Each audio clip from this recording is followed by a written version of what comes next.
20 મેના રોજ દેશવ્યાપી કેમિસ્ટ હડતાલના એલાનને લઈને સુરત શહેરમાં પણ તેની વ્યાપક અસર જોવા મળશે. સુરતના અંદાજે 7,000 મેડિકલ સ્ટોર્સ સ્વૈચ્છિક બંધ રાખવાનો નિર્ણય લેવાયો છે. ઓનલાઈન ફાર્મસી અને ભારે ડિસ્કાઉન્ટના વિરોધમાં કેમિસ્ટ સંગઠનોનું મોટું આંદોલન 20 મેના રોજ દેશવ્યાપી કેમિસ્ટ હડતાલ. સુરતમાં 7,000 જેટલા મેડિકલ સ્ટોર્સ બંધ રહેશે, જ્યારે ઇમરજન્સી સેવાઓ માટે 20 જેટલા મેડિકલ સ્ટોર્સ ખુલ્લા રહેશે.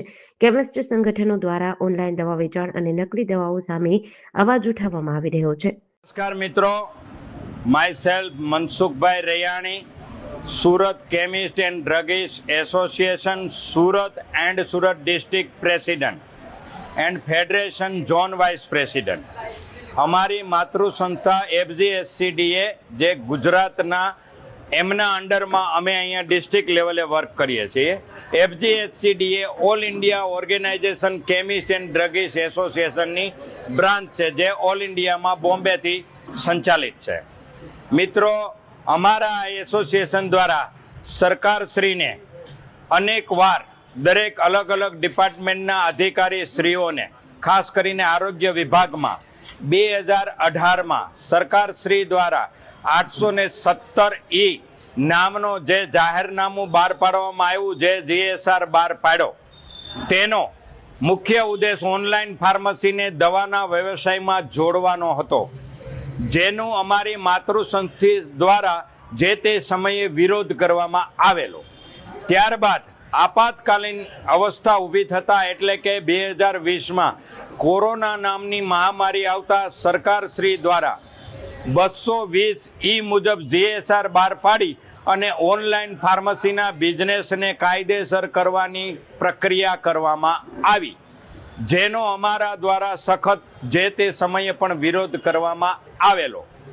સરકારશ્રી દ્વારા 2020 પછી અમે લોકોએ અનેક વખત સરકારશ્રીમાં રજૂઆત કરી કે ભાઈ, આ ઓનલાઈન ફાર્મસીનો કાયદો છે એને તમે નાબૂદ કરો. એના હિસાબે લોકોના આરોગ્ય સાથે છેડા થાય છે. દવા બજારના વ્યવસાય સાથે સંકળાયેલા મેડિકલ સ્ટોર, એમના ફાર્માસિસ્ટ અને હોલસેલર મિત્રોને પણ આની આડઅસર ઊભી થાય છે. પત્ર આપ્યું, અમારા ફૂડ ડ્રગ કંટ્રોલ ઓથોરિટીને આવેદનપત્ર આપ્યું અને IBને પણ રજૂઆત કરી. ત્યારે IB દ્વારા પણ અમને જણાવવામાં આવ્યું કે છેલ્લા ઘણા સમયથી આ ઓનલાઈનના માધ્યમથી ડ્રગ્સનો પણ ધંધો ફૂલો ફાયલો છે. જ્યારે અમે સરકારશ્રીને જનહિતમાં, મોદી સાહેબનું એક સૂત્ર છે કે જનહિત સુખાય, બધા લોકોનું જનહિત સુખમય જાય, એ ઉદ્દેશને અનુલક્ષીને અને ડ્રગ એન્ડ કોસ્મેટિકના એક્ટ મુજબ એસેન્શિયલ સેવાઓને કાયદાના દાયરામાં રહી અને અમે 20 મે 2026ના રોજ સમગ્ર ભારતમાં બંધનું એલાન આપ્યું છે.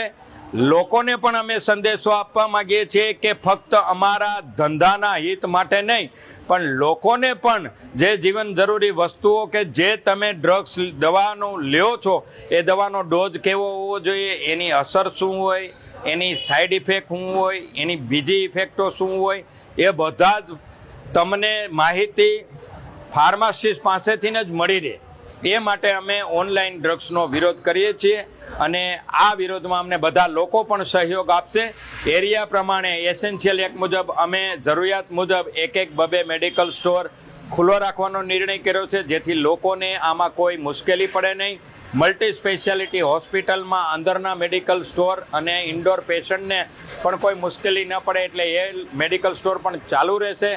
આ અમારા અભિયાનમાં સર્વ લોકો સહયોગ આપે અને અમે અભિયાનને સફળ કરીએ, એ જ પ્રાર્થના અભ્યર્થના સાથે સુરત કેમિસ્ટ ડ્રગિસ્ટ એસોસિએશન વતી આપનો Mansukh Raiyani. Thank you. JDC news સાથે સુનિલ ગાજાવાલા, સુરત.